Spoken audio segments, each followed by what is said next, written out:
Para uma compreensão mais clara do assunto discutido aqui neste vídeo, eu recomendo que você assista outro vídeo que eu postei aqui no YouTube há alguns meses. Um vídeo com o mesmo nome, A Teoria Quântica do Espírito. O objetivo desses dois vídeos é de provar que, primeiro, é a consciência do observador que produz o colapso da função de onda quando a partícula é observada. Segundo, através da consciência, a física quântica pode ser utilizada também na vida prática das pessoas. Provar isso são os dois objetivos deste vídeo. Veja, aqui, quando eu falo consciência, eu me refiro ao espírito.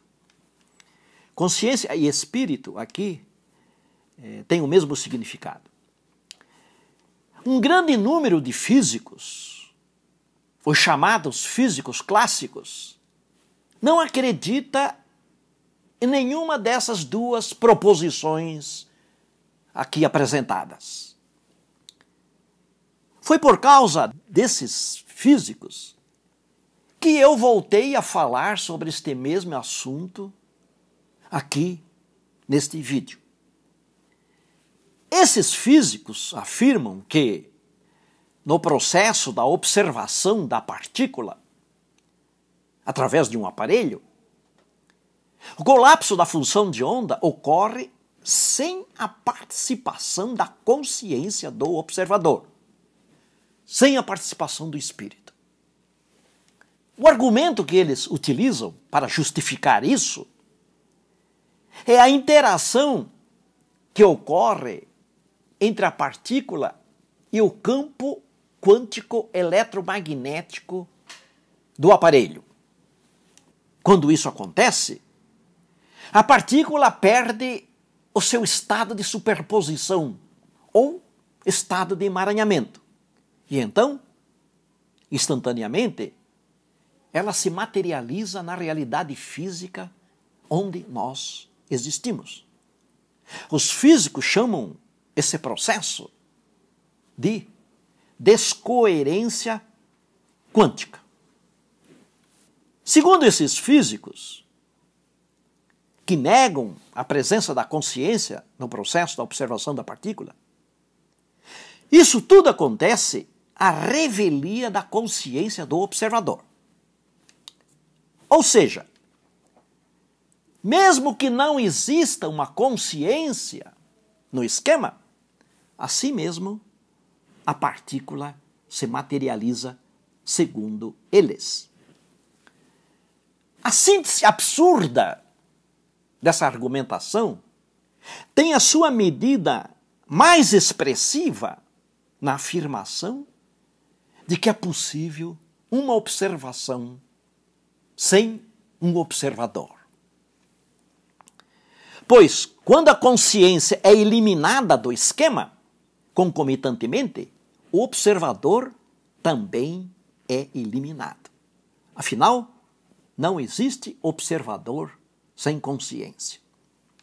Se eliminarmos a consciência, resta só o cérebro. Mas o cérebro não observa nada.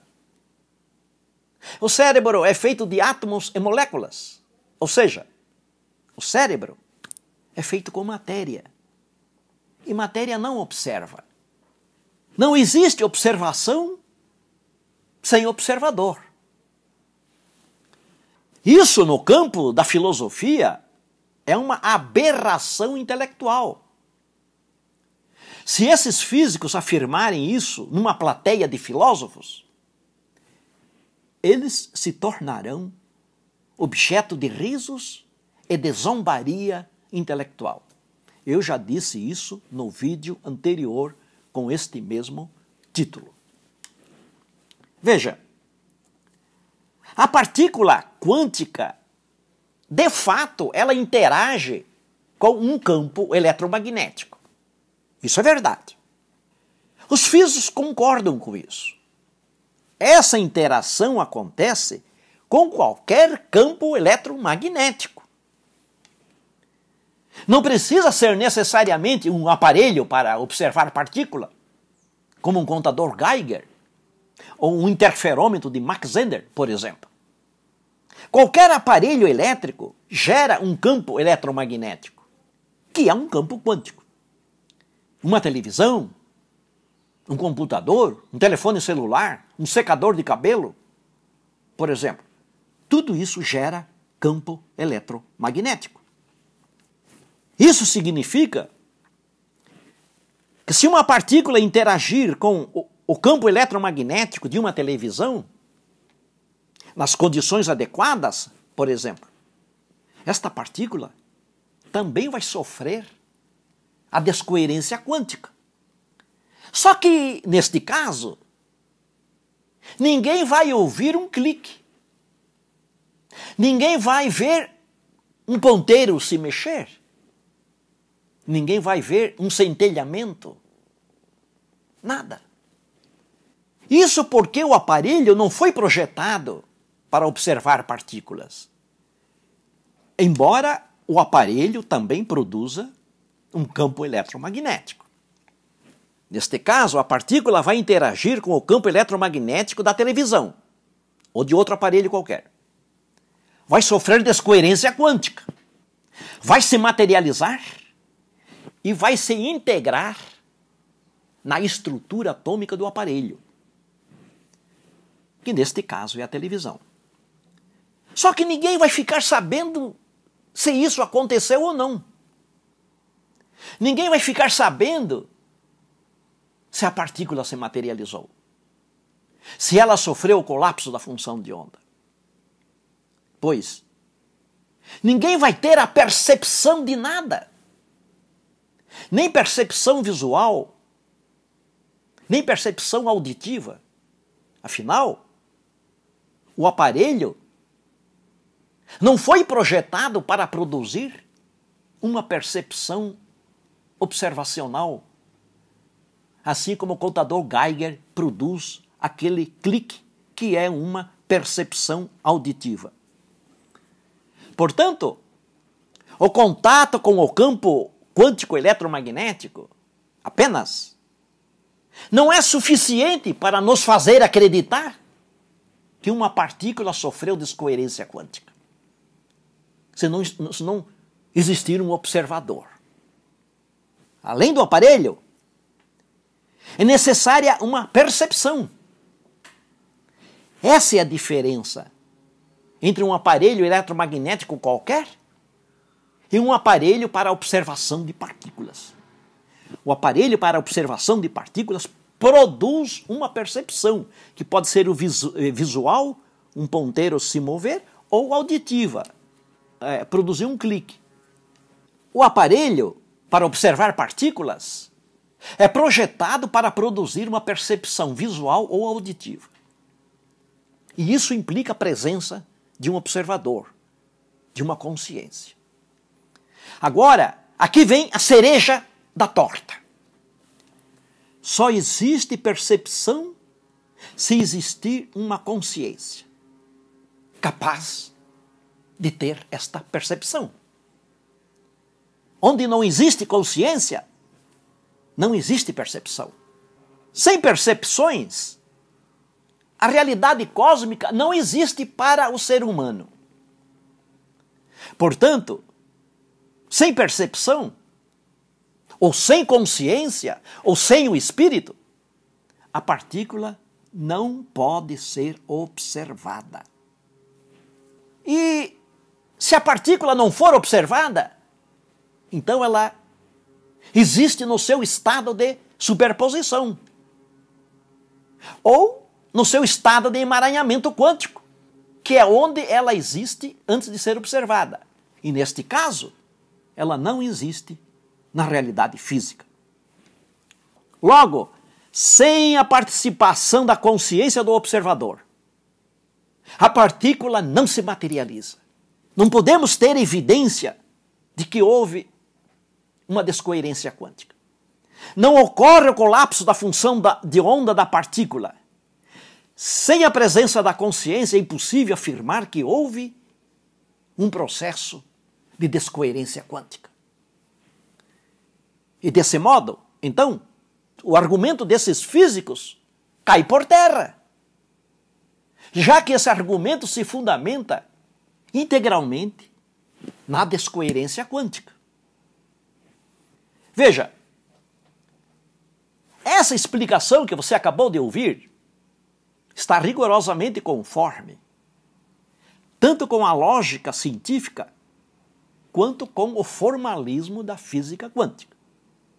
Se você é um físico, então você sabe que isso é rigorosamente verdadeiro. No vídeo anterior, que eu aconselho você a assistir também, eu apresento outras evidências igualmente consistentes, por meio das quais fica comprovado que, de fato, o argumento contra a presença da consciência no processo do colapso da função de onda da partícula é um argumento falacioso e sem consistência lógica. A ideia de que é a consciência que materializa a partícula é sustentada também pelo eminente físico e matemático judeu John von Neumann, através do formalismo daquilo que os físicos chamam de cadeia de von Neumann, que é um construto teórico por meio do qual este grande cientista comprova que para uma partícula sofrer a sua descoerência quântica e perder o seu estado de superposição, ela precisa ser observada por uma consciência. Essa nossa ideia também é sustentada pelo grande físico húngaro Eugene Wigner, prêmio Nobel de Física. E é sustentada também pelo grande físico norte-americano David Bohm. Preste atenção. Se um físico surdo observar uma partícula através de um contador Geiger, ele não vai ouvir o clique produzido pelo aparelho, pois ele é surdo. Isso significa que, neste caso do físico surdo, é impossível saber se a partícula sofreu descoerência quântica, ou seja, se a partícula se materializou. Portanto, só a ocorrência da descoerência quântica não basta. Isso não é suficiente para acreditarmos que a partícula efetivamente se materializa. É preciso, além disso, uma percepção. E uma percepção exige a presença de uma consciência. Isso é elementar. Isso é intelectualmente trivial. É necessária ainda a informação de que essa descoerência quântica ocorreu. E essa informação é captada pela consciência ou pelo espírito do observador, através da percepção auditiva do clique produzido pelo aparelho. Essa consciência do observador, a consciência do físico, que materializa a partícula quântica, lá no laboratório, é a mesma consciência de qualquer pessoa. É a mesma consciência sua. É a mesma consciência minha. Trata-se da mesma consciência que nós utilizamos na nossa vida prática para resolver os nossos problemas e concretizar os nossos projetos. Trata-se da mesma consciência. Se a consciência tem o poder de materializar a partícula por meio do colapso da função de onda, então esse mesmo poder também pode ser utilizado na vida prática da pessoa, pois se trata de uma mesma consciência, tanto a consciência do físico lá no laboratório, quanto a consciência de qualquer pessoa. Aqui nós temos um exemplo emblemático daquilo que os físicos chamam de princípio da simetria, que trata sobre a invariância das leis da natureza. Ou seja, as leis que regem a microrrealidade quântica regem também a macrorrealidade humana, conforme o princípio da simetria. Ou seja, aquilo que a consciência é capaz de fazer, quando ela se ocupa com a observação de uma partícula, ela pode fazer também quando ela se ocupa em resolver um problema ou concretizar um projeto na vida prática das pessoas. Aliás, nos meus livros, nos meus vídeos e no meu curso online, eu tenho enfatizado bastante sobre a importância desse princípio da simetria. Foi o físico francês Louis de Broglie quem descobriu que o elétron é uma partícula e uma onda ao mesmo tempo. A dualidade onda-partícula. E Louis de Broglie fez isso tão somente se orientando com base no princípio da simetria. Veja, antes dessa descoberta de Louis de Broglie, de que a partícula é também onda, já se sabia o contrário. Já se sabia que a onda era também partícula. E essa descoberta havia sido feita por Albert Einstein, quando ele resolveu o problema do efeito fotoelétrico lá em 1905, ganhando um prêmio Nobel por causa disso. Então, Louis de Broglie fez o seguinte raciocínio. Olha que coisa massa. Se a onda é partícula, então a partícula também é uma onda. Ele fez o caminho inverso. E quando ele pensou sobre isso, pasme, Louis de Broglie tinha em mente apenas o princípio da simetria. Aqui no nosso assunto deste vídeo, nós também podemos fazer isso. Ou seja, se a consciência exerce uma função quântica no processo da observação da partícula, então, com base no princípio da simetria, a consciência é capaz de exercer essa mesma função quântica também na macro-realidade humana. Princípio da simetria. Isso é Louis de Broglie. Isso é princípio da simetria. Aqui nós estamos utilizando o mesmo procedimento intelectual que foi utilizado por Louis de Broglie, exatamente o mesmo. Se você quiser refutar isso, então necessariamente você tem que refutar também o procedimento intelectual de um Louis de Broglie, Prêmio Nobel de Física. E aqui é preciso, então, eu te perguntar, como físico, você tem cacife intelectual para refutar o trabalho de um Prêmio Nobel de Física? A tese de que a consciência tem também uma função quântica na vida das pessoas está alicerçada na mesma intuição de Louis de Broglie, fundamentada no princípio da simetria. A mim, que sou um Zé Ninguém no mundo das celebridades científicas, para esses físicos, pode parecer coisa fácil me contestar. Porém, cada vez que esses físicos fazem isso, cada vez que esses físicos negam a atuação da consciência na realidade humana, concomitantemente, ele está negando a validade do princípio da simetria. Pior, com isso, esses físicos estão negando também a intuição quântica de Louis de Broglie. Veja, a consciência, ou o espírito, é a mesma coisa, é a ponte que liga a pessoa e o seu ambiente. É a ponte que liga a pessoa aos seus contextos. A consciência é a ponte que liga a pessoa ao mundo onde ela vive.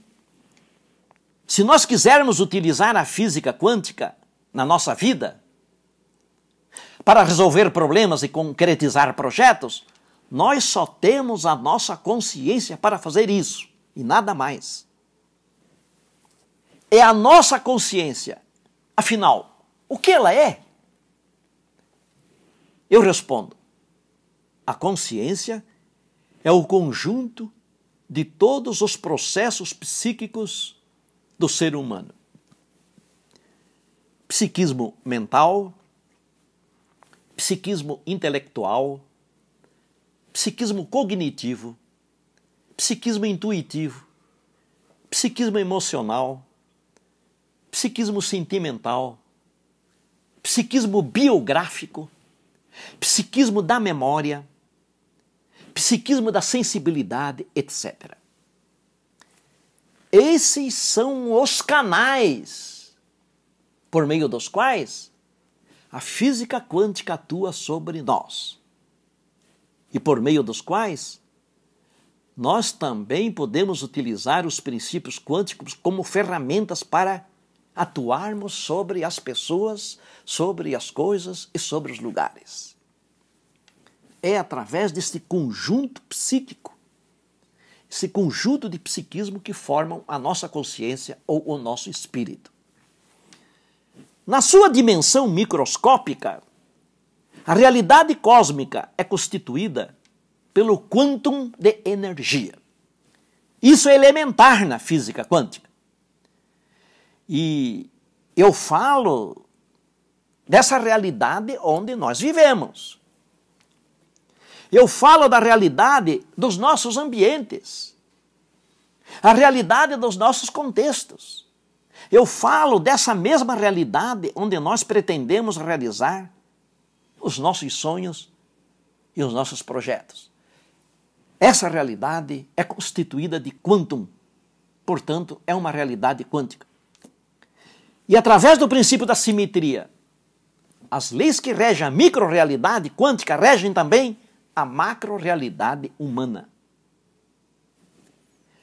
O processo da observação da partícula revela que a consciência do observador tem uma função quântica lá no laboratório. Ora, se a realidade onde nós vivemos é quântica,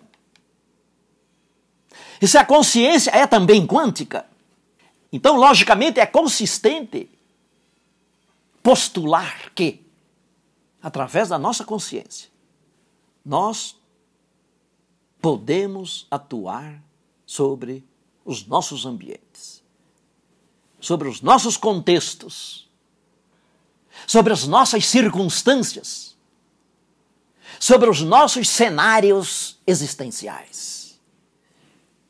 Mesmo sem utilizar o fundamento do princípio da simetria, assim mesmo, as pesquisas mostram, gradativamente, que também a macro-realidade é quântica, ao natural. Uma dessas evidências é apresentada por Anton Zeilinger, físico quântico experimentalista, austríaco, professor de física na Universidade de Viena e diretor do Instituto de Ótica Quântica e Informação Quântica da Academia de Ciências da Áustria, um físico respeitadíssimo no mundo inteiro. Através dos seus experimentos, Anton Zeilinger demonstrou que a molécula de fullereno apresenta comportamento quântico, produzindo o fenômeno da interferência quando atravessa uma pequena fenda produzida num cristal. Veja, a molécula de fullereno tem 60 átomos de carbono, num total aproximado de 1080 partículas, entre prótons, nêutrons e elétrons. Não é uma partícula apenas. São 1080 partículas todas juntas. Comparada ao tamanho da dimensão quântica, a molécula de fullereno é algo enorme, algo gigantesco. Em relação ao tamanho de uma única partícula, é logicamente razoável afirmar que que a molécula de fullereno representa uma macro-realidade. Essa macro-realidade apresenta um comportamento quântico, é aqui que eu quero chegar. Isso é muito massa, cara. Quando nós olhamos para a macro-realidade, quando nós olhamos para as pedras, para as árvores, para as pessoas, por exemplo, nós não vemos essas coisas apresentar o fenômeno da difração, expresso pela imagem de interferência que caracteriza um estado quântico. Nós não vemos nada disso. Porém, é preciso ter em mente que nós não vemos a macro-realidade se comportar quanticamente só porque nós ainda não dispomos de experimentos capazes de mostrar isso. Como no caso do experimento feito com a molécula de fullereno, que já se trata de uma macro-realidade, feita por Anton Zeilinger. Apenas isso. Apenas nos falta o aparelho para observar o comportamento quântico de uma mesa, o comportamento quântico de uma árvore, o comportamento quântico de uma pessoa. É cientificamente sensato, pois, esperar que, num futuro não muito distante, os físicos venham a fazer experimentos com coisas bem maiores do que a molécula de fullereno. E vai ficar-se comprovado, então, que também a macro-realidade é quântica, algo que é negado por esses físicos. E deste modo, então, gradativamente, a macro-realidade vai mostrando a sua natureza quântica, inclusive a macro-realidade humana, onde nós realizamos os nossos projetos. Vou repetir algo no qual eu venho insistindo bastante. Nós não temos partículas para materializarmos. Nós temos sonhos, projetos, metas, objetivos, superações, realizações, aquisições, curas. Cada projeto envolve pessoas, coisas, lugares, dinheiro, metodologias, psiquismos, por exemplo. A física quântica não vai nos dar o poder de criar, de materializar essas coisas a partir do nada. Nós não criamos nada na natureza através da física quântica. Pois essas coisas já existem no mundo. Elas andam por aí. Essas pessoas talvez morem no mesmo país onde você mora. Talvez more no mesmo estado, na mesma cidade. O que a física quântica é capaz de fazer por nós na nossa vida prática? Isso sim, é produzir o nosso encontro com essas coisas, com essas pessoas, com essas tecnologias, com esse dinheiro. A física quântica é capaz de produzir o nosso encontro com as pessoas que são importantes para a realização do nosso projeto. A física quântica pode nos ajudar a construir os contextos mais favoráveis para a realização dos nossos projetos. E a parte boa é que existem certos procedimentos quânticos, certos comportamentos quânticos, certas ações quânticas que podem nos auxiliar a fazer isso. Nos auxiliar a realizar esses encontros. Nos ajudar a construir esses contextos favoráveis. A consciência é a essência do ser humano. É a consciência que constrói e que dá significado para a realidade humana. É a consciência que constrói o conhecimento e cria a atividade científica. Fora da consciência, não existe nem conhecimento, nem atividade científica. Portanto, sem a consciência, não existe física quântica. Não existe observação da partícula. Não existe nada que comprove o colapso da função de onda. Não existe nada que comprove a descoerência quântica. Se não existe descoerência quântica, então não existe a materialização da partícula. Ora, isso significa afirmar que sem a consciência não existe a materialização da partícula. Portanto, a consciência está presente no processo da observação da partícula. É a consciência, pois, que produz o colapso da função de onda, conforme o formalismo da teoria da cadeia de von Neumann. Atualmente, nos ambientes místicos, há um grande falatório sobre a física quântica. E os místicos fazem isso somente para dar credibilidade científica às suas crenças, aos seus dogmas, às suas imaginações. Isso é ruim para os físicos quânticos espiritualistas, pois serve de um prato cheio para os físicos clássicos nos criticar. Esses físicos que negam a presença da consciência no âmbito da realidade quântica. O misticismo ingênuo fornece munição para os físicos clássicos, servindo como exemplo negativo. E por conta disso, eles nos colocam no mesmo balaio dos místicos. Mas este não é o caso de nós, físicos quânticos espiritualistas. Esse não é o meu caso. Por Deus que não é.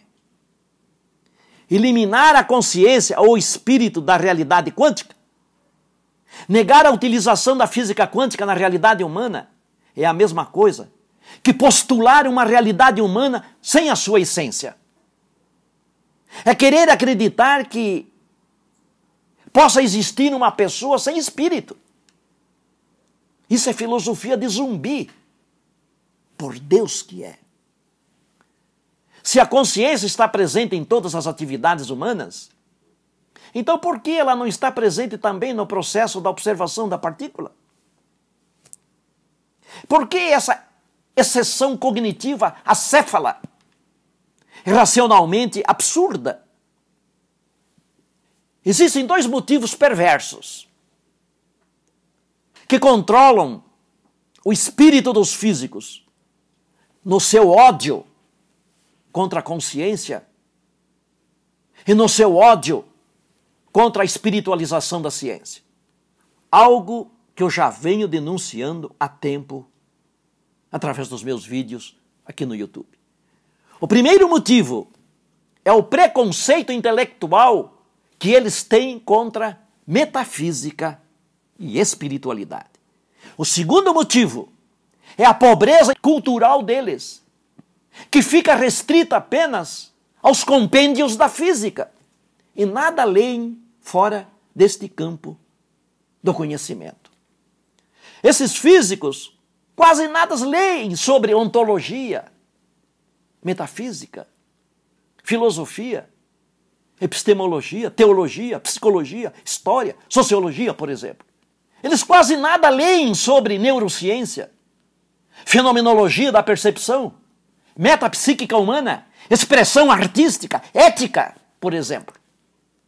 Eles não sabem nada disso. E só ficam prisioneiros desenhando equações. A vida humana transcorre dentro de um amplo espectro de realidades, de possibilidades, de interatividades, de conectividades, de expressividades. Veja, qualquer físico sabe que o emaranhamento quântico torna a física quântica uma física das superposições. Que a função de onda torna a física quântica uma física de possibilidades. Que o princípio da complementaridade torna a física quântica uma metafísica. Que o efeito não local torna a física quântica uma física de efeitos à distância. Que a teoria quântica de campos torna a física quântica uma física de interações.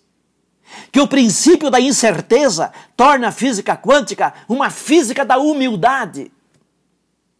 Que o vácuo quântico torna a física quântica uma física da providência. Enfim, Esses físicos sabem que a física quântica é uma física do imponderável e uma física do incomensurável. Que o colapso da função de onda torna a física quântica uma física da consciência. Eles sabem disso, mas por preconceito eles negam.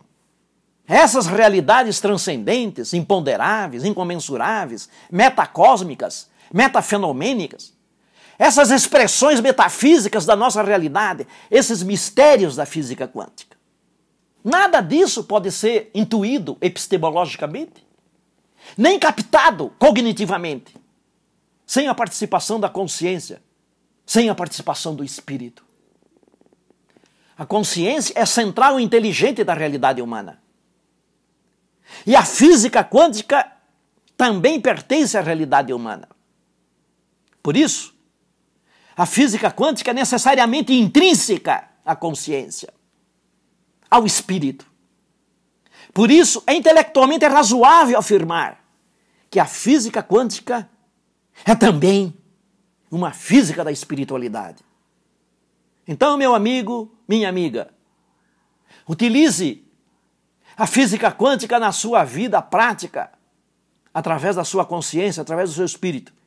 E então você vai arrebentar.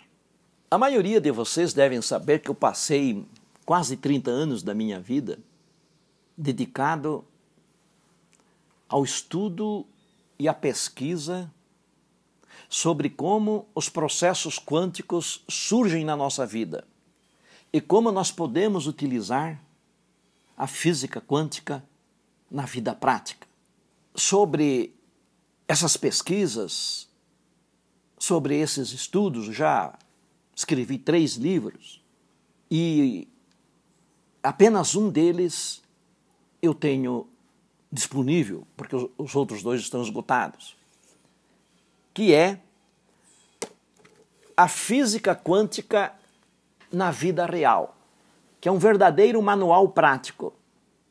Mostra quando, onde e como a física quântica atua em nós e como nós podemos utilizar a física quântica para resolver problemas, para concretizar projetos, para superar deficiências. Se você estiver interessado em adquirir o livro, ele não existe em livraria nenhuma. Você só pode conseguir o livro através do link que aparece aí embaixo.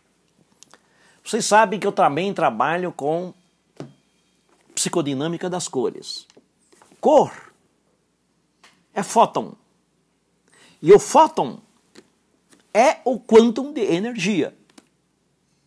Portanto, as cores têm também um fundamento quântico. E eu fiz pesquisas também, juntamente, esse longo tempo, estudando como é que as cores dos ambientes atuam sobre o nosso psiquismo. Eu produzi também 3 livros sobre cores, e eu tenho um único disponível, esse aqui. O efeito psíquico das cores nos ambientes, onde eu ensino as pessoas a colocar a cor certa no seu ambiente, especialmente direcionada para certas atividades. Eu ensino a utilizar a cor certa no ambiente para produzir um psiquismo produtivo. Eu estudo 28 cores diferentes aqui neste livro. Nenhum livro no mundo faz isso. Também não existe em livrarias. Você pode adquirir através de um link que aparece aí embaixo. Vocês sabem também que eu disponibilizo